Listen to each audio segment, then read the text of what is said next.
Welcome back to another episode of the Braun Performance and Rehab Podcast. Joining me today is Molly Binetti.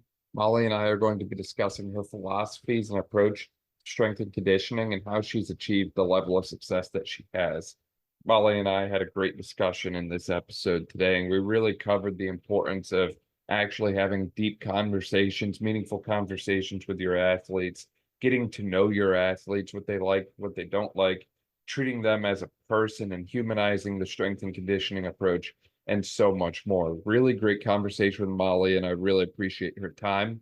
This episode and every episode in season 5 of the podcast is brought to you by ISOFIT. ISOFIT is my go-to for all things isometric strength training and can help you and your athletes win more and hurt less. For more on ISOFIT, you can check the description below. Enjoy.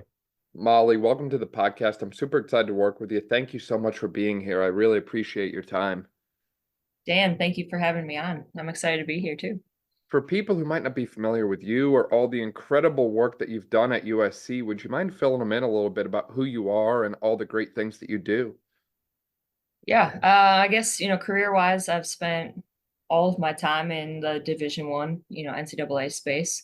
I just finished up my 6th season here at South Carolina, and this has really been my first role. That's just one team specifically. As I started out in my career, I worked with a multitude of different sports, probably a little bit of everything at some point. And then I spent a year at Purdue, worked with 7 or 8 teams. I spent 4 years at Louisville prior to South Carolina. I always worked with basketball in some capacity. And at Louisville, had a little bit bigger role as an assistant with basketball. I also had 3 other teams of my own. And I knew at some point I wanted to explore the world of basketball. Kind of in college, you have your Olympic positions and you've got your positions that just work men's or women's basketball, and you've got football. And, truthfully, if you're going to make any money in the field, like you're working a bigger sport like basketball or football, or maybe you're a director. So I knew, not just from a financial standpoint, but as a sport that I've always loved and gravitated towards, I wanted to explore that route. And throughout many connections in my, early days, and that I've maintained throughout the course of my career, that at least got me a foot in the door to interviewing for this position. And, going on 7 years later and a couple of championships and a lot along the way, we're here, and it's been a really perfect blend of everything that I care about professionally and just a really perfect fit for me overall. Yeah, that's incredible. And I think, as you alluded to, that's something that a lot of people are trying to find, whether they're, in the strength and conditioning field or PT field or, chiropractic, whatever it is. That way, they want to find that place that just feels like a good fit for them, provides for them, but also allows them to flourish as an individual. And it certainly seems like you've found that at USC. And I love the work that you've done and everything that I've heard about you from Brad and, incorporating isometrics and so many other things that way. I think you're doing just great work overall, and I think that the results speak for themselves. But it sounds like there was a little bit of like a grind to get here. It wasn't something that just sort of happened overnight. You had to put a lot of time in working with a lot of other teams and that sort of thing. And I think that's something that a lot of strength coaches can certainly relate to. I remember earlier this year we were talking with Tony Pedrati, and he works primarily with a lacrosse team and a ice hockey team right now. But there was a time when he was seeing over 20 teams at a small D3 school. And he was like, you're putting in 12 to 14-hour days. You don't sleep much. You don't have much free time, so to speak. It's just a long day and it's really a grind. But it sounds like, even from your story and what you just shared, that grind is essential to kind of get you to that higher ground of life later on. Yeah, I think so. Some people kind of consider it almost a rite of passage in the field, for better or for worse. And I don't think it's necessarily for the better always, but I think a lot of us start out in these jobs where we're working, 12 plus hours a day. We're not getting paid very much. Even at my first job, I was full-time, 23 years old at a, Big 10 Power 5 university, and I'm making $24,000 a year. And you're working, like I said, 6 to 6, sometimes later. But I think you learn a lot in any position or any experience that you have. Especially when you're early on in your career, I think it's really good to get exposed to a lot of different things. And I think you are continuously refining what's important to you in a job, in an environment that you work in. You figure out maybe what sport it is or is not that what you want to work with. And all of that kind of, it pays off in the long run. But I think that also too, sometimes we get kind of like when we start out, nobody really teaches you what a career in strength and conditioning looks like, especially if you're in the like you kind of come up, you're an intern, maybe you're a GA, and then you get your first assistant position, and then you're sort of taught that you're just okay, you pay your dues and you're an assistant for however many years, and then maybe you want to continue on that path and be an assistant director or a director, and you just sort of blindly follow this sort of linear career progression. And I think sometimes we fall victim to that. And I think it's really important that you almost kind of create your own path within that. And I think even though I've been through the ranks in the collegiate sector, like I've forged my own path and really figured out what's important to me and made sure that the environment that I'm in really fits and checks those boxes. And you have to advocate for yourself. You have to have people that advocate on your behalf as well too, to really have a sustainable career in this field, because it's not easy. And it's hard when you're working like that and you don't have that balance. I don't know that there's ever balance, but you don't have that life outside of work. Like I think our identity sometimes gets so wrapped up in what we do. And then if you're not getting paid enough to support yourself, like it's stressful. And so I experienced stress really early on in my career, and it forced me to really figure things out and have to, again, navigate and sort of forge my own path. Yeah, I love that concept of forging your own path. And I think that, in your case, a lot of the things that you faced early on probably have made you, enhance that ability to relate to the athletes that you work with day in and day out to a whole nother level. Plain and simple, when I'm working with different collegiate athletes, different times, especially in some of these different sports like field hockey, lacrosse, women's basketball, and so on that way, the financial support for them is not always there, but they're putting in full-time dedicated hours and commitment into the sport, into the craft, between their strength and conditioning, their sleep, their actual sport training itself, and so on that way. So it's the kind of thing where if you've been in that situation yourself, maybe not necessarily as an athlete, even as a strength coach, a physio, AT, whatever it is, but if you've been in that situation where you're just grinding away all the time and maybe not always feeling like you're getting all that you might deserve for the amount of time and effort and energy that you put into it, then I think that enhances your ability to relate to the athletes and kind of humanize the process of strength and conditioning a little bit more. I think a lot of times we get lost, and I'm probably guilty of it on the podcast as well. Everyone wants to know what sets and reps, what exercises, how to periodize the perfect program. And that's all well and good and helpful. But at the end of the day, if you can't relate to the person in front of you as a person, and more than just an athlete, then you're really just kind of missing the eight ball, for lack of a better way to put it. Yeah, absolutely. I think oftentimes like we have this strength coach mask that we can't take off. Like we get so consumed again by our job and the work and the results that we think that we need to get. And I think the part that I love most, that I've always loved most, is the human aspect. Like I love, like my favorite part is being able to help our athletes navigate life, and that obviously includes basketball. But I think the most important thing we can do as a coach is literally just be a human and show them that we're human. And it's not just about the time that we spend with them in the weight room and the results that we feel like we need to get from them. It's no, like, how can yes, I'm responsible for developing you to help you play your game at the highest level, but I'm also responsible for you and your development as a person and the mental, the emotional aspect of that too. There's so much that they go through when you're 18 to 22. Like it's such a pivotal time of their lives. And if we're just so focused on the job aspect, it is a business, but if we're so focused on that and the pressure and the stress of that, then we're missing a huge piece of the puzzle. And yes, we might have, okay relationships with them and we talk to them about certain things, but like, I really think that it's our responsibility to develop them outside of just in these four walls. And that's not a responsibility that everyone wants, because it's the hard part. Like training athletes is super easy, but building relationships with people is really hard. That's by far the hardest thing we ever do. Any type of relationship. So I think when you really invest though in your people skills and the human side of it, the behavior side of it, the motivation, all of that. Like that is the missing piece. And it's really hard, but it's also going to help you get the results that you want, like tenfold, like better results than you could ever imagine. And that's not the kind of thing that you can just pick up and learn in a weekend Con Ed class, is it? No, you can't pick up a book, you can't go to a course, you can't uh read an article.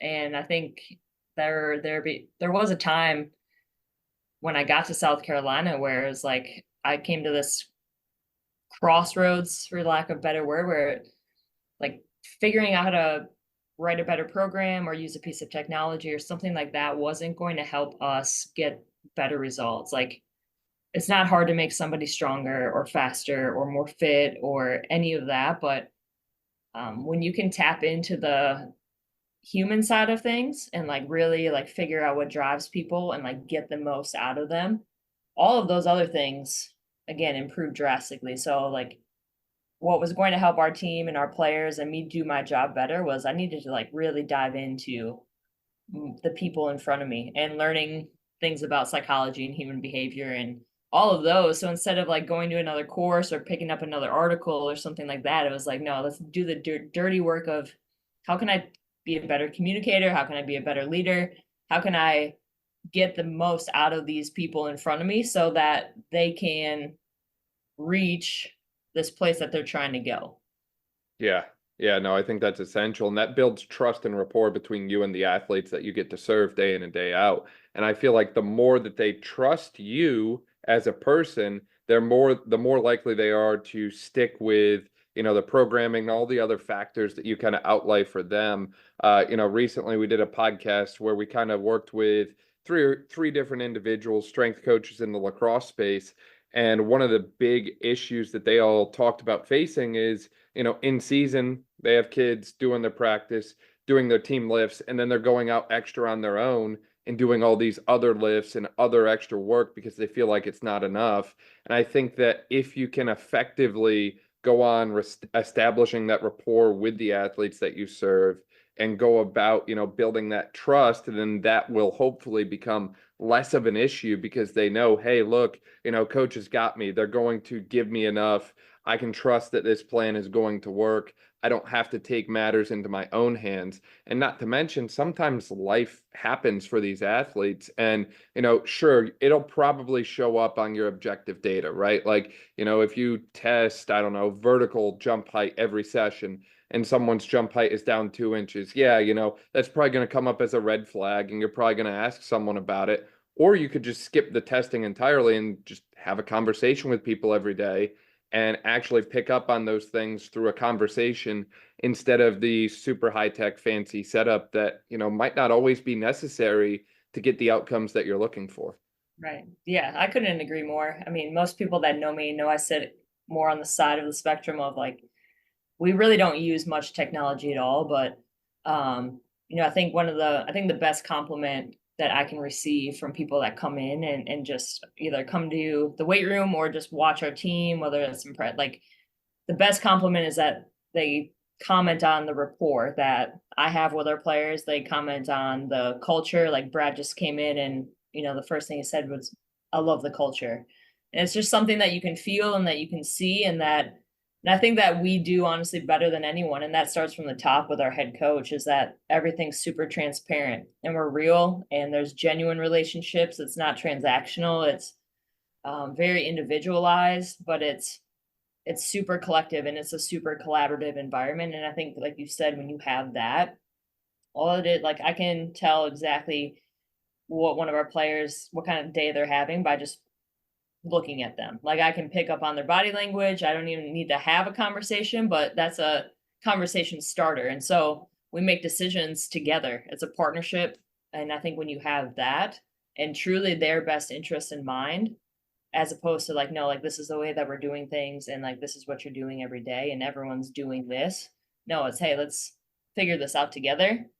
And I've got your back and we're gonna do this together. When you involve them in the process like that and you're real with them and you're honest, there's really no limit to what performance can look like. And I don't think you can always quantify it you can't always, have an objective measure tied to it, but there's a certain sort of alchemy of success and like this kind of thing you can't really explain, but it usually comes down to people and the relationships and like the genuine care and love that like drives performance to another level. Yeah, no, I completely agree. And you brought up an amazing point on just involving the athlete in things. And that's something that I think everyone, whether you're physio, AT, strength coach, whatever your title is, so to speak, the more you can involve the athlete and give them power and control, the better off things are. I think it's so quick and easy. And I've certainly been guilty of this myself when I was first starting out, is it's so easy to just tell people what to do. And some people are looking for that. Some people just want to be told, okay, I'm going to go do this, I'm going to go do that next. But I think it's a lot more powerful and impactful when people can actually understand what they're doing, why they're doing it, but then also have a voice in the matter as well. And I think this is something that is absolutely essential for the injured population as well. When you have an athlete who goes down with an injury, and now they're being told everything. Hey, you can't run until this point. You can't jump until this point. Doing anything you can to actually shift control back to them into their hands is so empowering for them, that I think the more we do that, the better the outcome is. And, again, I don't have any like research article to prove that. It's just I find the more the athlete has control, the better the outcome seems to be because they're more invested in the process. Yeah. I mean, there's a ton of like it's the self-determination theory. Like there's more research on stuff like that. Like it's basically comes down to like each human needs three basic things, and that's autonomy, it's competence, and then it's connectedness or like relatedness. So when you feel like you have a say in the matter, like you feel like you're competent in what you're doing and you're connected to the people around you, you're connected to the work that you're doing, you're connected to just like everything as a whole, like your intrinsic motivation, how hard you work, your desire to do what it is that you're doing is through the roof. And so it's just, there's a ton of research on it. And that's like what I spent a lot of time studying was like, how can I get my basketball players to want to do this? Because inherently basketball players don't love training. Like if they had a choice, like they just want to hoop. Like that is what they come to South Carolina for, is to play basketball at the highest level. They want to win a championship and they want to be a pro. They don't really want to lift weights. So how can I make the environment one that they want to be a part of? Well, let's start by giving them some choice.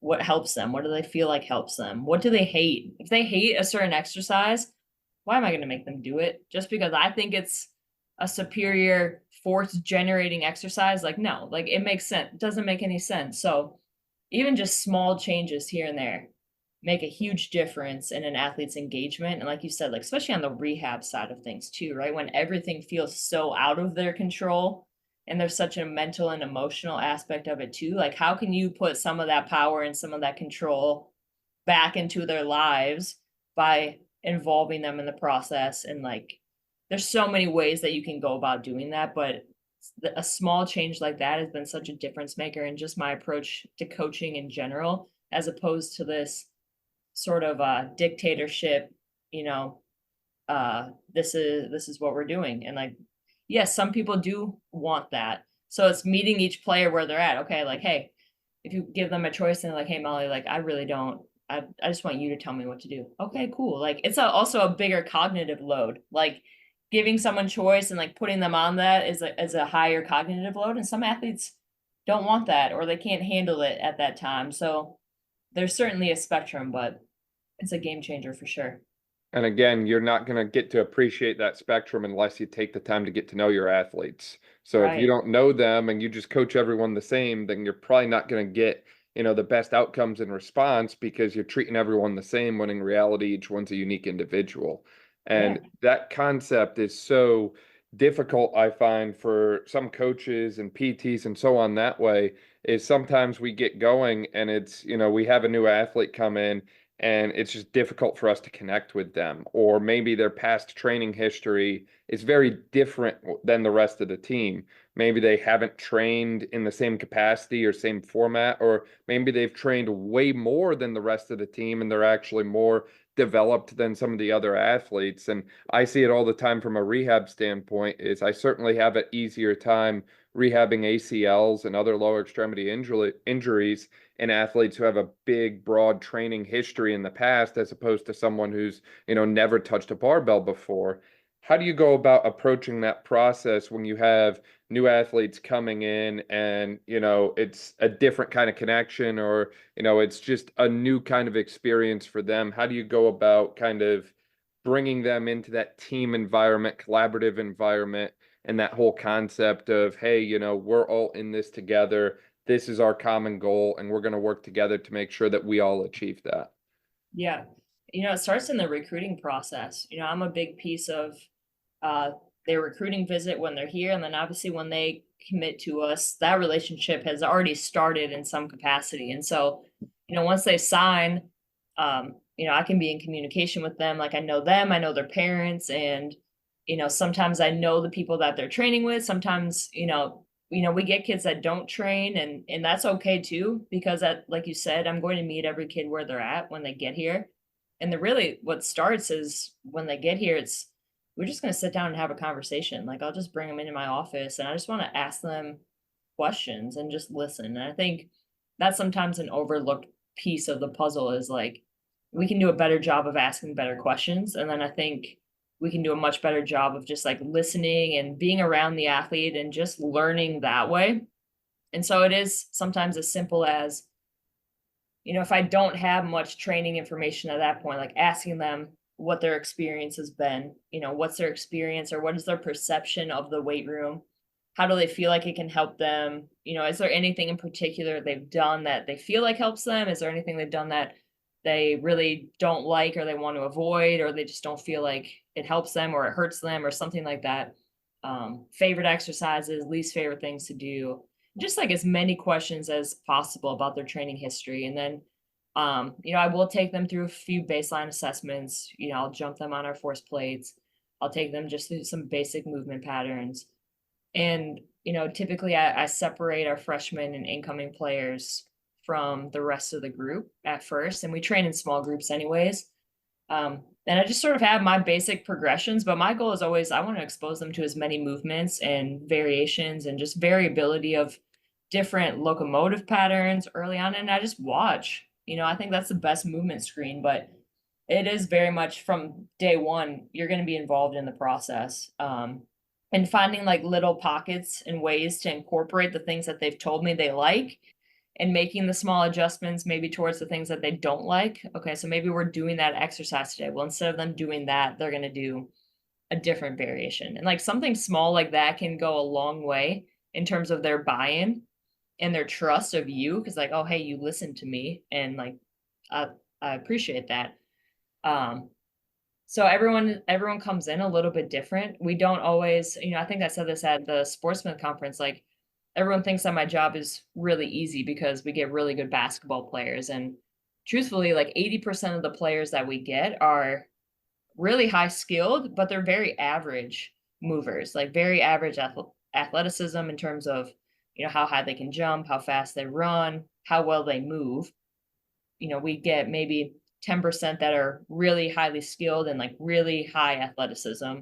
And then we get the other 10% that's like average skill, but like really high athleticism. So very few of the players that we get are like, oh no, like you're good, like you move well, you do all these things really well. Our best players that we've ever had are like pretty average. So everyone is kind of met with a little bit different approach, and you kind of got to meet everyone's got a little bit different approach or mentality when it comes to the weight room as well too. And so it's an individual journey. Obviously the standards and the expectations of how we work is the same for everybody, but like how we get there and how we train is going to be a little bit different for each kid. And obviously that changes as they go from their freshman year to their senior year. And I'm lucky that we really don't get hit the same way other programs do in terms of like the transfer portal. Like I can count on one hand the amount of players we've had transfer out in 6 years, and I can count on my other hand the amount of players that we've had transfer in. So like I get these athletes on average for their full 4 years, and maybe at least 2. So we're talking 2 to 5 years that I get to develop and I sort of take that slow cooker approach. Because at the end of the day, the most important thing is that they stay healthy, and the most important thing is that they can play basketball for us. And what we do in here is just a steady, consistent, kind of brick by brick, stacking days approach, where they're always leaving here better or feeling better than when they walked in. Yeah, you brought up so many incredible points there, and I'm going to try my best to kind of Sorry, recap them I all can and talk run it about all this all back. day. So I know I went on a lot of different tangents there, but No, you brought up so many amazing points though. And I mean, first off, the first thing that jumps out is that concept of actually individualizing to each athlete, because this is something that I've kind of, stayed on my soapbox for quite some time, is I feel like the individualized approach needs to happen across the spectrum. I don't care if it's S&C, rehab, whatever the, setting is, we have to individualize to the person in front of us. And I think a lot of times people are trying to take, I don't know if I want to call it the easy way out or just a different approach, but they're trying to develop one program that encompasses all of the athletes. And unfortunately, I just don't see that holding true when each athlete is so different and so unique. I think that we really need to put in the extra time, again, regardless of what your title is, regardless of how you're working, with the athlete, you have to put the extra time in to individualize what you're doing to them. And if you don't, I think ultimately we're doing them a disservice, because we could be doing more, we could be doing better, but we're saying, you know what, this is good enough. And I've noticed, Molly, you don't really settle for good enough. You go the extra mile. And I think that the moment you settle for good enough is the moment your results just kind of become enough. And I think the less you settle, the more success you're going to see from a performance, player health, player buy-in, all the different metrics we discussed. You also touched on, the concept of just, there being multiple ways to do things, right? If your athlete doesn't like barbell lunge, then hey, maybe we give them a goblet, dumbbell in a goblet position, and they do a lunge there, or they do like a safety squat bar lunge. Like, there's more than one way to skin a cat. There's not a one size fits all approach to basketball strength and conditioning, or any strength and conditioning for that matter. And I think that the more we kind of recognize that, hey, there's a million different paths to get where we want to go. We just have to choose the one that makes the most sense for the person in front of us at that point. The more we kind of buy into that concept, the better we're going to do. Again, from all the other metrics we mentioned before. And you also mentioned about, you used the term slow cooker approach. And I think that's something that the more we buy into that, the more powerful it becomes. I know everyone wants immediate results and fast results, and everyone's constantly on social media where, they see a new ad for a program almost every day that's like, hey, look, boost your vertical jump height in just 3 weeks. But, if you don't have to put in that much effort and you get the result quick, one, are we truly getting results? And two, are we truly getting what can be taught by that whole concept of delayed gratification and the long-term process, right? The other piece I'll say too, a lot of times when I see kids going into these, push really hard, try and get really good results really quickly, they end up hurting themselves. And maybe it's just something small like a soft tissue strain or something like that, but those injuries tend to compound and add up over time, and they only, play into our overall player health and performance in a detrimental effect later on. So I think that the more we can kind of make the small wins, the small, little victories that we experience day after day from a strength and conditioning or rehab setting stack up, as opposed to those small little losses of, well, now my quad's sore, well, now I pulled my hamstring, well, now this, now that. The more we can stack the compounds, the better off we are long term, as opposed to stacking those little losses, even though we might be able to get, slightly better results in a shorter amount of time. We can't trade the short term for the long term at the end of the day. no. I mean, honestly, the only results that matter are on the court. To me, the only results that matter is are you able to practice? Are you able to play? And did we win? If what I'm doing is not contributing to that, then my results in here don't really matter. I really don't care. I tell people this, like, I don't track our strength numbers. Like, yeah, we've got kids that want to like keep track of, maybe how much they bench or whatever, but like because I individualize things, like I don't standardize, I don't test our players. Like I don't 1RM them, I don't 3RM them. I don't even really have athletes that train with a barbell. Like we train in different ways, but like I don't really care if they're getting stronger, or I don't really care if they're getting faster, even jumping higher if they're hurt, if they can't practice, if they can't play. And at the end of the day, if we're not winning, what I do doesn't really matter. And so I think that has shifted, my mindset on that has shifted, and my approach of like, I want us to get really good quality training in every day. I want us to move our body in a variety of ways. Our qualities are going to improve, but ultimately I want you to feel good. If what we're doing doesn't feel good to you, and it's also, if what we're doing is inhibiting your ability to go play basketball, I'm not doing my job.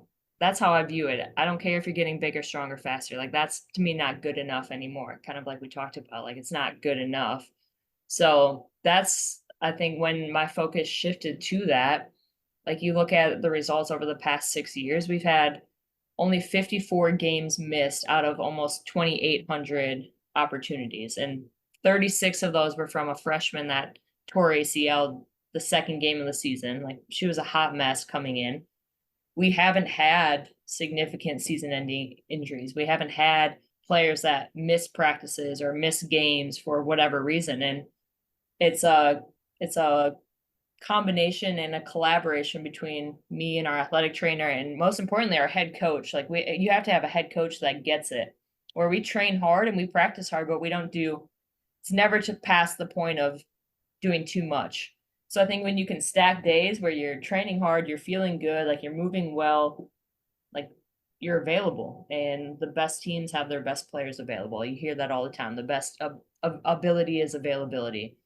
And so it's maybe not the traditional strength and conditioning approach where like you're tracking all these results and how high do we jump, how fast do we run, how much weight do we lift. Like I'm also lucky in that I have a head coach that doesn't really care.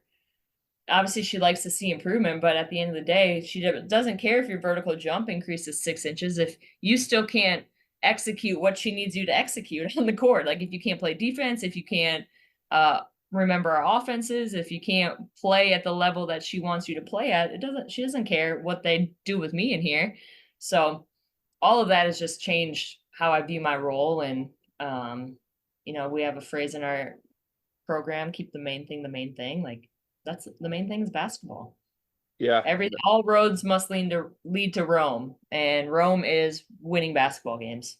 Yeah, no, I think that's such a great point. And, to that point as well, I've seen a number of cases where some of those other metrics, like the 1 rep max or the vertical or the speed or whatever, they improve, but the on-field, the on-court performance, so to speak, doesn't change. So it's like, okay, great. We invested all this time and all this energy into improving these metrics, but now it means nothing to us from a performance standpoint. So, could we have used that time differently, more effectively, that would actually carry over to, as you said, the main thing? And I think a lot of times we can. It's just a matter of, we have to be willing to accept that sometimes what we think we're doing and what we're actually doing are two different things. Right. We might think, oh, great, we just helped this athlete pack on 40 pounds to their squat 1 rep max, so that's going to have great carryover to the next season, when in reality, their success might not even be related to that metric. Right. The other thing you mentioned earlier, athletes are master compensators. So, they're always going to find a way to get it done and make it happen if that's what they have to do when they're on the field of play, on the court that way. So if I'm going to do, all this specific work to maybe improve like run mechanics or something like that, that might be great, but am I really going to change how an athlete has run for 21, 22 years by working with them for 2 to 3 hours a week? Right. Maybe eventually I could, but I'm probably not going to see that kind of change in a matter of months when the season's right around the corner. So it's just a matter of, I feel like, taking the time that we do have with our athletes in a limited fashion and putting it into the most important things, the biggest buckets that matter the most, and understanding that the more we get lost in the nitty-gritty stuff, the little things that, may or may not matter as much, the more, again, we're doing a disservice to the athlete. And I think, as you mentioned, keep the main thing the main thing. I like to use the analogy of like a glass jar, and you have to put the rocks in the jar before you put the sand in the jar. If you don't take care of the big things first, not everything's going to fit. Right. And I think, obviously strength plays a role to an extent, but I think that what I've seen, especially in the basketball world, is that strength can be a limiting factor for athletes. And I think that's because we spend so much time chasing strength. And yes, you need a certain level of strength just from a robustness standpoint. Like our tissues need it, your muscular system, like the tendons, all of that, like that's important. But like if we're talking about transfer, like skill is always going to be the most undefeated factor in basketball, in any sport, honestly. Skill is the most important thing. So how can we train in a way that's going to positively impact their skill and not negatively impact their skill? And I've seen it to where what we do in here impacts skill on a negative level. And so when I think about my approach, it's really like my goal is to develop athleticism. Like, yes, strength is a little piece of that, but like the underpinnings of athleticism, you look at the best athletes and the best movers, they're coordinated, they're fluid, they're smooth, they're rhythmic, like they can move in a variety of ways, they can get themselves in and out of positions. And so how can I train that in here? Like add a little bit of load because we know the system needs it, but like train load in the way that involves the least amount of skill. So like we use machines, we'll load them up on machines. We've got athletes with super long limbs and super, different body types. So like we really don't train with barbells that often. And it's really just about like problem solving. Okay, what's the best way to get load on this athlete? And that's different for everyone. And then how can I train athleticism? Obviously, sprinting, jumping, plyometrics, all of those things. And then how can I create them to be really good, efficient movers? If you can do that, like you are tackling the big buckets when it comes to transfer. But most of the time, that's not the case. Like, yes, we might jump and do those sort of athletic movements, but there's so much time spent on strength when it can be spent in different ways that I think transfer far more. Like if strength was that important, like you look at a guy like Wemby, you look at a guy like Chet, like you look at KD, like even Steph, like obviously Steph's put on a lot of muscle throughout his career, but like the best players aren't always big. Like and that's okay. Like the putting weight on for the sake of putting weight on, like, oh, this guy needs to, gain 10 pounds, or like, this girl's got to put on or lose whatever. Like, how do you know? 10 pounds could be like super detrimental to how they move, So I don't know. It's just like almost like a paradigm shift, I think, that I'm starting to see more in the basketball world a little bit, or maybe it's just because I'm connecting with more like-minded people. But I think in a sport like basketball, there's the skill is the most important piece. So like, how can we get this athlete as physically prepared as possible and just like get the hell out of the way so we're not impacting them in a negative way? Exactly. And to your point on strength, I think it comes back to how you're even assessing and measuring strength in the first place, right? The 1 rep max or 3 rep max or whatever, that way, certainly more of like what I would consider a quote unquote old school way of thinking. And I see a lot of people doing these like isometric testing now for like mid thigh pull and different things like that, which is great. But it's like, if you never train isometrics, but you're testing isometrics, does that really align? And I'd like to argue that it doesn't. And to your point as well, like you can use other exercises as strength metrics.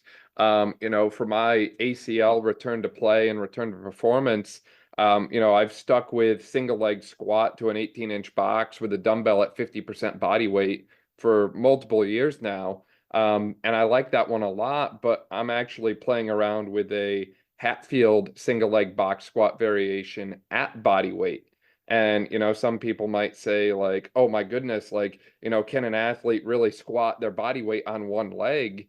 And, I'd like to argue if we're afraid of that from a strength standpoint, then maybe we haven't progressed them to a strength point enough where they're able to, return to their sport or return to their desired level of performance, right? They're going to experience those kind of loads in the game type environment. So it's just a matter of how can we express them, and as you mentioned, safely in a training or rehab environment. And I think safety, you mentioned you use machines. I love machines, and I think machines have gotten a bad rep for a long time. And it's like, this is a great simple way for us to load targeted tissue, minimize compensation, and maintain player health and safety. To me, that's an epic Yeah. win. Yeah. And again, that's why I like the Hatfield variations a lot with the safety squat bar. It's like I know that I can load someone, but I also know that they're a little bit more stable. They're a little bit more comfortable with it. And I think that, we touched on some of the mental benefits earlier. I think one of the biggest things we can do from an athletic development standpoint in the weight room or in rehab is get an athlete's confident level up. Like the, energy that I see after an athlete moves like heavy weight for the first time in a while is just unmatched. And it's like, why can't we make that the normal and the standard? And if we do make that the normal and the standard, what would that compound into when they're always celebrating that win, right? You mentioned before that you want all of your athletes to leave your weight room feeling like they won for the day.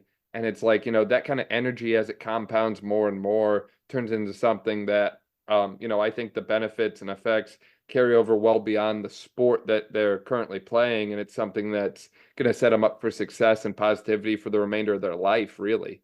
For sure. Yeah, for sure. I think especially with women, at this age, because there is typically like you don't have to convince a boy to get in the weight room at an early age. Like there's typically, not the same perception of it as there are with women. And so I think that's a really fun sort of byproduct of all of this is like I love empowering them to like really take ownership of like not just their bodies, but like their strength. And just like I tell them all the time, like just being like a badass woman, like in the world, right? Like not even just a basketball player, but I think seeing them do things that they never thought they could do, whether that's push-ups or their first chin up or whatever it might be, like these things that felt so far out of reach, or just like, sometimes they come in and there's like this hesitation of, oh, I don't want to do this because I don't want to look a certain way, or I don't want to be bulky or whatever. So like helping them navigate those things, but then like when they start to see the results and do things that they couldn't do before, and just like how that is a motivating factor, but like also to just kind of see them step into it and like own their strength as opposed to being scared of being strong is one of my favorite parts of my job by far. Yeah, I think that's so big. And one of the things I was talking about this with colleague of mine, Tessa Grossman, recently is, I'm seeing this shift where there's even male strength coaches and PTs I've gotten to connect with that their end goal, their career end goal is they want to work with a women's basketball team or they want to work with a women's lacrosse team. And it's like, that's just so empowering to hear because I feel like when I went through school years ago, like every guy wanted, their end goal was they want to work with the football team. They want to work with men's basketball. And now it's like, Be in hey, the there's actually NFL, be in people the NBA, yeah. yeah, their end goal is actually, look, I want to work with, this woman's sport or that woman's sport. And, I could be wrong, but I just didn't see that 5 to 10 years ago. So I think the paradigm shift that we're, currently seeing and experiencing is really empowering. And I think it's a really exciting time for women's sports right now. Very much so. Yeah.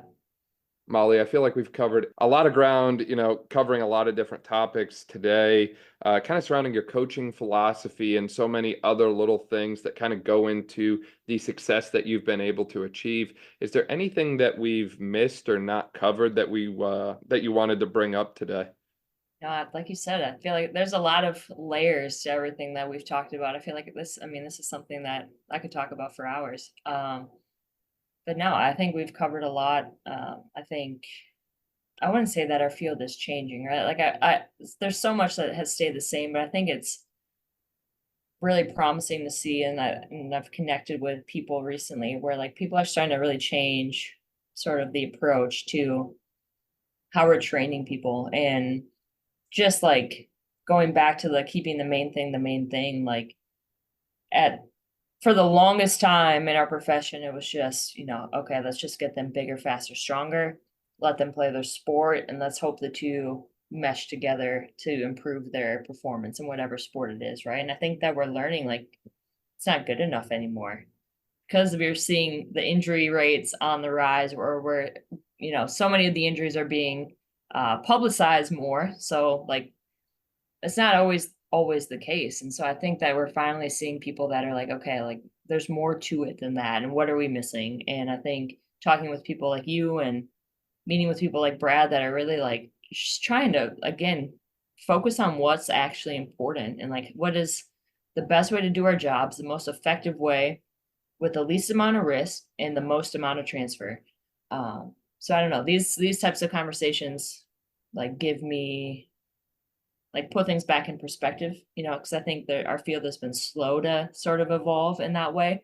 But I think it energizes me, and it's just nice to talk to and connect with like-minded people like yourself. So again, I appreciate you having me on, but there's so many more layers and depths to what we went into, but for sake of everybody's time, maybe save that for a round two at some point. Oh my gosh, definitely. And you're right.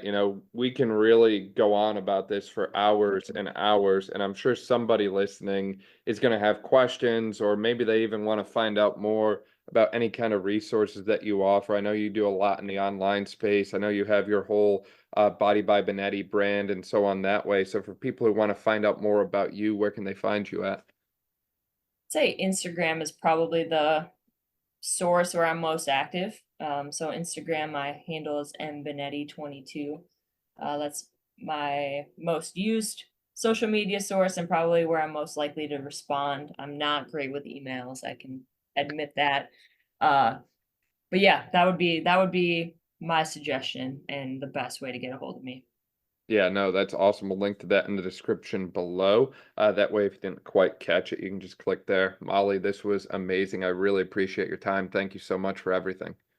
Thank you. I appreciate you.